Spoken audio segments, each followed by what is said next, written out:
नमस्कार साथियों, शिक्षा विभाग अनूपगढ़ के ऑफिशियल चैनल पर आपका स्वागत है। इस चैनल पर हम लोग बोर्ड कक्षाओं के लिए मिशन सक्सेस जो है आपके बीच लेके आ रहे हैं, जिसमें हमारा जो मुख्य उद्देश्य है बोर्ड कक्षाओं के विद्यार्थियों को अच्छे अंक बोर्ड परीक्षा में दिलाना। इस उद्देश्य से हम लोग जो है इकाई वार मुख्य टॉपिक जो है आपके साथ डिस्कस करने वाले हैं, जिसमें मैं आज विज्ञान विषय की प्रथम इकाई रासायनिक अभिक्रियाएं एवं समीकरण, रासायनिक अभिक्रियाएं एवं समीकरण का संयोजन अभिक्रिया टॉपिक जो है वो आपके बीच लेकर आ रहा हूँ। संयोजन अभिक्रिया, तो संयोजन अभिक्रिया डिस्कस करने से पहले मैं एक बार इस इकाई से जो क्या प्रश्न आने हैं, कौन कौन से प्रश्न, कितने कितने प्रश्न आने हैं, ये एक बार पुनः आपके बीच बताने वाला हूँ, आपको बताने वाला हूँ। तो इसमें मैं बता दूँ आपको, पहले भी मैं एक वीडियो जारी कर चुका हूँ ब्लूप्रिंट का, हमारे ऑफिशियल चैनल पर ये वीडियो जो है आपको मिल जाएगा।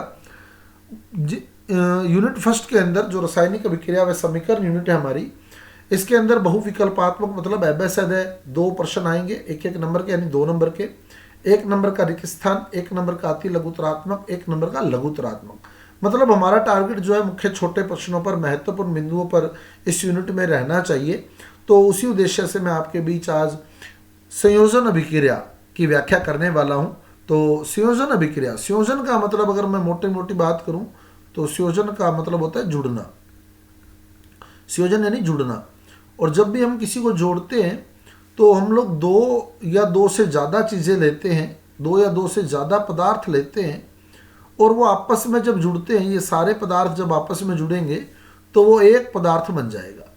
तो 2 या 2 से ज़्यादा पदार्थ जब आपस में संयोग कर, जुड़कर एक पदार्थ बनाते हैं, जो पदार्थ हम लोग लेते हैं उन्हें अभिकारक बोलते हैं, और जो लास्ट में बनता है उसको उत्पाद बोलते हैं। तो हम लोग बोल सकते हैं कि जब 2 या 2 से अधिक अभिकारक आपस में संयोग कर, जुड़कर एक उत्पाद का निर्माण करते हैं। जैसे मैंने आपको क्लियर कर दूं, देखिए आप, जैसे मैंने ये एक अभिकारक लिया, अभिकारक है ये जो हम स्टार्टिंग में लेते हैं, ये मैंने दूसरा अभिकारक लिया, 2 अभिकारक मैंने लिए। अब ये दोनों आपस में संयोग कर रहे हैं तो प्लस का निशान हमने लगा दिया। अब होगा क्या, ये एक उत्पाद बना देंगे। तो ये मैंने 2 अभिकारक लिए, ये 2 अभिकारक हैं, ये 2 अभिकारक हैं, और आपस में संयोग करके ये एक उत्पाद का निर्माण कर रहे हैं। तो जब 2 या 2 से अधिक भी अभिकारक हो सकते हैं, तो जब 2 या 2 से अधिक अभिकारक आपस में संयोग कर एक उत्पाद का निर्माण करते हैं तो इस अभिक्रिया को संयोजन अभिक्रिया कहते हैं। तो ये डेफिनेशन आ गई हमारे पास संयोजन अभिक्रिया की। जब 2 या 2 से अधिक अभिकारक आपस में संयोग कर एक उत्पाद का निर्माण करते हैं तो इस अभिक्रिया को संयोजन अभिक्रिया कहते हैं। और इसका बहुत ही महत्वपूर्ण उदाहरण जो है, चूने से, चूना होता है कैल्शियम ऑक्साइड, कैल्शियम ऑक्साइड यानी CaO चूना होता है। जब इसमें हम लोग जल मिलाते हैं, चूने में जब जल मिलाया जाता है तो बुझा हुआ चूना यानी CaOH की twice, CaO plus H2O equal to CaOH की ट्वाइस।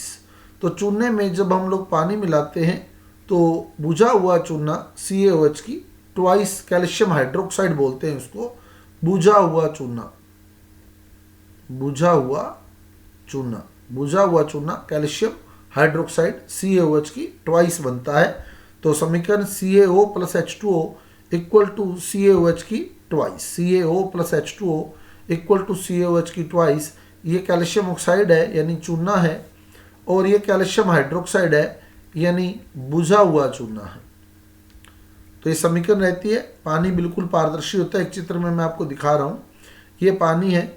जब इस पानी को हम लोग चूने में मिला देते हैं तो बुझा हुआ चूना इस प्रकार से एक सफ़ेद सा, हल्का सफ़ेद सा पदार्थ हमें प्राप्त होता है, बुझा हुआ चूना, बुझा हुआ चूना।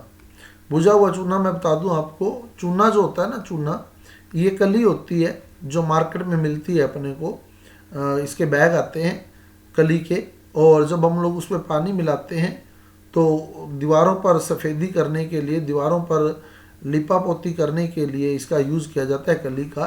कली को हम लोग पानी में मिलाते हैं जैसे ही, तो बुझा हुआ चूना बनता है। बुझा हुआ चूना कैल्शियम हाइड्रोक्साइड, वाइट वाश, सफ़ेद कली इसको बोला जाता है।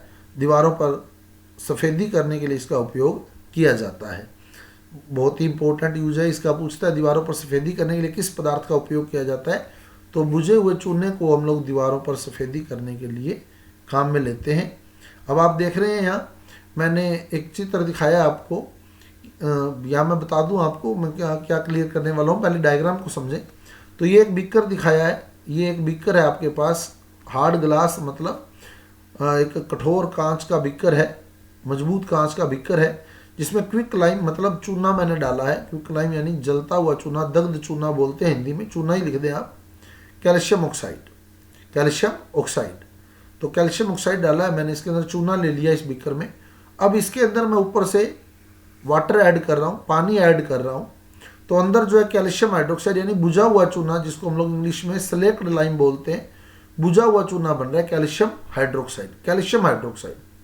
और इस अभिक्रिया के अंदर मैं क्लियर कर दूं आपको, बहुत अधिक मात्रा में ऊष्मा निकलती है, बहुत अधिक मात्रा में ऊष्मा निकलती है, हीट रिलीज होती है इस अभिक्रिया में, ऊष्मा निकलती है, जिससे ये बीकर गर्म हो जाता है। तो ये दिखा रहे हैं हम लोग कि हाथ को अगर लगा कर देखें इस बीकर के, तो एक बीकर जो है गर्म फील होता है, हमें हॉट फील होता है। तो इस प्रकार ये अभिक्रिया जो है एक ऊष्मा क्षेपीय अभिक्रिया है। ऊष्मा क्षेपीय अभिक्रिया ऐसी अभिक्रिया होती है जिसमें ऊष्मा का उत्सर्जन होता है, ऊष्मा निकलती है। तो जब हम लोग चूने में यानी CaO में जल मिलाते हैं, H2O मिलाते हैं, तो कैल्शियम हाइड्रोक्साइड बनता है, CaOH की ट्वाइस बनता है, और साथ में इस अभिक्रिया में ऊष्मा भी निकलती है, यानी ये बीकर जो है गर्म हो जाता है। अतः ऐसी अभिक्रिया ऊष्मा क्षेपीय अभिक्रिया कहलाती है। इंग्लिश में हम लोग इसको एक्सोथर्मिक रिएक्शन बोलते हैं, एक्सोथर्मिक ऊष्मा क्षेपीय अभिक्रिया, ऊष्मा क्षेपीय अभिक्रिया। तो ऊष्मा क्षेपीय अभिक्रिया का उदाहरण भी आपके पास आ गया, CaO + H2O = CaOH की ट्वाइस। तो आपकी बुक में ये डायग्राम बना हुआ है, इसको आप देखेंगे तो ये इतना सा डायग्राम आपकी बुक में बना हुआ है, जो ये दिखा रहा है कि जब हम लोग चूने की क्रिया पानी से कराते हैं तो बीकर जो है गर्म हो जाता है। वो हाथ लगाकर क्लियर कर रहा है कि बीकर जो है गर्म हो चुका है। तो इस अभिक्रिया को हम लोग क्या कहते हैं, ऊष्मा क्षेपीय अभिक्रिया, ऊष्मा क्षेपीय अभिक्रिया। बुझे हुए चूने का उपयोग मैंने अभी बताया था आपको, CaOH की ट्वाइस का जो उपयोग होता है, ये दीवारों पर सफ़ेदी करने में, वाइट वॉश करने में इसको काम में लेते हैं, CaOH की ट्वाइस को। इसका ये यूज़ क्यों है ये बता दूं मैं आपको। जब हम लोग इसको दीवार पे करते हैं तो ये वातावरण की कार्बन डाइऑक्साइड से क्रिया करने लग जाता है, CO2 से क्रिया करने लग जाता है। तो जब इसको हम लोग दीवार पे यूज़ करते हैं इसको, तो ये वातावरण की CO2 से क्रिया करता है, वातावरण की CO2 से ये क्रिया करता है, और CO2 के साथ क्रिया करके ये जो है करेगा क्या, जो इसने जल ग्रहण किया हुआ था, CaO में हमने जल जोड़ा था तो CaOH की ट्वाइस बना था। तो CaOH की ट्वाइस क्या करेगा, ये वापस वो जल त्याग देगा, H2O वापस त्याग देगा, ये जल वापस त्याग देगा, और फिर CaO के रूप में रह जाएगा। ये जल त्याग देगा, ये CaO जो होता है ना, जो CaO बच गया जल निकलने के बाद, जब हमने इसको दीवार पे किया तो इसने वापस जल त्याग दिया और CaO बच गया, वापस CaO वापस बच गया। तो ये CaO जो है ना, ये CO2 के साथ जुड़ जाता है और CaCO3 बना देता है, जो कि वाइट शाइनिंग मिल्की दूधिया रंग का होता है। संगमरमर बोलते हैं इसको, कैल्शियम कार्बोनेट, संगमरमर, दूधिया होता है ये, बिल्कुल वाइट, मिल्की वाइट होता है, दूधिया कलर होता है इसका। तो वो दूधिया कलर जो है हमें 2-4 दिन में दीवारों पर दिखने लग जाता है। हमने पहले क्या किया, वापस देख लें, एक बार क्लियर कर ली, दीवार पर सफ़ेदी कर दी, मतलब बुझा हुआ चूना कर दिया। 1-2 दिन में ये क्या करेगा, जल त्याग देगा वापस, यानी CaO रह जाएगा, और वातावरण की CO2 इस पर 2-1 दिन तक आक्रमण करती रहेगी, अटैक करती रहेगी, इससे रिएक्ट करती रहेगी, अभिक्रिया करती रहेगी, और फिर CaO और CO2 मिलकर CaCO3 बना देंगे। CaO और CO2 मिलकर CaCO3 बना देंगे। तो समीकरण एक बार समझें, कैल्शियम हाइड्रोक्साइड है, कैल्शियम हाइड्रोक्साइड, इसने क्या किया, जल त्याग दिया, जो जल इसने ग्रहण किया हुआ था वो वापस त्याग दिया और बचा CaO। ये आपके माइंड में ही चलना चाहिए कि CaO बच गया। तो CaOH की ट्वाइस क्या करेगा, 1-2 दिन में जल त्याग देगा और CaO बच जाएगा। और CaO जब CO2 से जुड़ेगा, CaO जब CO2 से जुड़ेगा, CaO और CO2 जब, ये वाली वातावरण की CO2 जब इस CaO से जुड़ेगी तो इसको इकट्ठा करके लिखेंगे तो CaCO3, 2O CO2 में 1O CaO में, तो CaCO3 बन जाएगा कैल्शियम कार्बोनेट, जिसको हम लोग संगमरमर भी बोलते हैं। संगमरमर पत्थर यही होता है CaCO3 कैल्शियम कार्बोनेट संगमरमर, जो कि बिल्कुल वाइट कलर का होता है। तो आपको डायग्रामेटिक क्लियर कर दूं मैं, आप देख रहे हैं ये एक घर दिखाया है मैंने, जिस पर मैंने अभी वाइट वॉश किया ही है, जस्ट वाइट वॉश किया है, तो इसमें कोई शाइनिंग नहीं है, यानी अभी CaOH की ट्वाइस है ये, CaOH की ट्वाइस है ये, CaOH की ट्वाइस इस घर पर किया है, अपने कैल्शियम हाइड्रोक्साइड का लेपन किया है इस पर। 1-2 दिन में ये जल त्यागेगा और CO2 इस पर आक्रमण करती रहेगी। तो ये जल त्याग देगा, मतलब H2O त्याग देगा और CO2 का आक्रमण होगा, तो CO2 के आक्रमण के बाद ये CaCO3 बन जाएगा। तो इस तरह की शाइनिंग जो है 1-2 दिन के अंदर इसके अंदर दिखाई देने लग जाती है, मतलब एकदम वाइट मिल्की शाइनिंग इसके अंदर आ जाती है। क्यों? क्योंकि CaOH की ट्वाइस जो है वो CO2 से क्रिया करता है। कैसे करता है? H2O ये त्याग देता है जो इसने पहले ग्रहण किया था, और बचा CaO वो CO2 से जुड़ के CaCO3 बना देता है। तो दीवारों पर ये CaCO3 अपने को दिखने लग जाता है।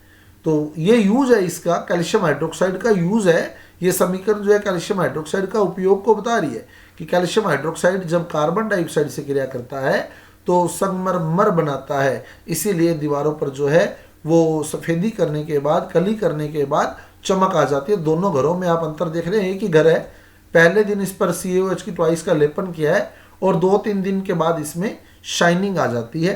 तो ये हमारी संयोजन अभिक्रिया की हमने बात की। इसके अलावा और भी एग्जाम्पल हैं संयोजन अभिक्रिया के, बाकी दोनों एग्जाम्पल सिंपल हैं। जैसे C+O2 जुड़ेगा तो CO2, ये भी संयोजन अभिक्रिया आप देखें, C+O2 जुड़ेगा तो CO2। C एक पदार्थ हो गया, अभिकारक हो गया, ऑक्सीजन दूसरा अभिकारक हो गया, दोनों आपस में जुड़े तो CO2 उत्पाद बना। तो एक ही उत्पाद बना इससे, C+O2 जब आपस में जुड़े तो CO2 बना, CO2। तो ये एकल उत्पाद है, CO2 बना है यहाँ। ऐसे ही एक उदाहरण हम और भी दे सकते हैं कि हाइड्रोजन और ऑक्सीजन जब आपस में जुड़ते हैं तो जल बनाते हैं।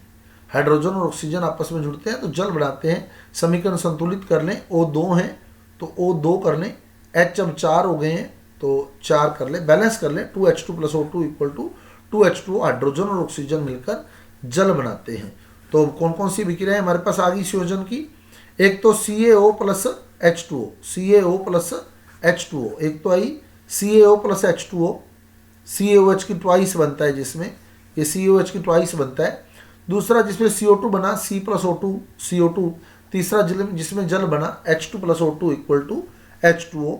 और हमने बुझे हुए चूने का उपयोग यानी CaOH की ट्वाइस का उपयोग भी देखा। CaOH की ट्वाइस का जो उपयोग है दीवारों पर सफ़ेदी करने में, कली करने में किया जाता है।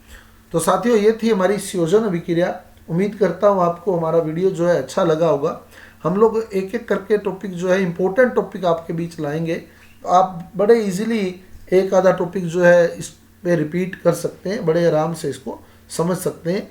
तो अगले वीडियो में हम इसको आगे एक्सप्लेन करेंगे। एक बार मैं फिर क्लियर कर दूं, नेक्स्ट टॉपिक हम लोग अगले वीडियो में डिस्कस करेंगे। एक बार मैं फिर क्लियर कर दूं, हमने बात की संयोजन अभिक्रिया की। संयोजन अभिक्रिया क्या होती है? जिसमें 2 या 2 से अधिक अभिकारक आपस में जुड़ते हैं और एक उत्पाद बनाते हैं। उदाहरण मैंने लिया चूने का, CaO + H2O = CaOH की ट्वाइस। चूना जब जल से क्रिया करता है तो बुझा हुआ चूना CaOH की ट्वाइस बनाता है, और CaOH की ट्वाइस का जो उपयोग है वो दीवारों पर सफ़ेदी करने में करते हैं। बाकी योगात्मक अभिक्रिया का उदाहरण पूछता तो इतना ही, CaO + H2O = CaOH की ट्वाइस बनता है उसके अंदर। और इसके अलावा और उदाहरण आपके सामने आए, जैसे C+O2 = CO2, H2 + O2 = H2O। तो ये योगात्मक अभिक्रिया के उदाहरण है। और चूने से बुझे हुए चूने का निर्माण एक ऊष्मा क्षेपीय विक्रिया, ऊष्मा क्षेपीय मतलब इसमें ऊष्मा निकलती है, ऊष्मा मुक्त होती है। तो जब अभिकारक आपस में जुड़कर उत्पाद बनाते हैं और इस दौरान यदि किसी विक्रिया में ऊष्मा मुक्त होती है तो ऐसी विक्रिया को हम लोग ऊष्मा क्षेपीय विक्रिया कहते हैं। तो चूने से बुझे हुए चूने का निर्माण एक ऊष्मा क्षेपीय विक्रिया है। तो ये हमारा टॉपिक रहा संयोजन विक्रिया। अगले टॉपिक में मिलेंगे हम अगले महत्वपूर्ण बिंदु के साथ। तो साथियों, बोर्ड एग्जाम के अंदर मिशन सक्सेस जो हमने शुरू किया है, तो ज्वाइन करें हमें श्योर सक्सेस के लिए और हमारे चैनल को शेयर एंड सब्सक्राइब करें। मिलते हैं अगले वीडियो में महत्वपूर्ण टॉपिक के साथ। धन्यवाद।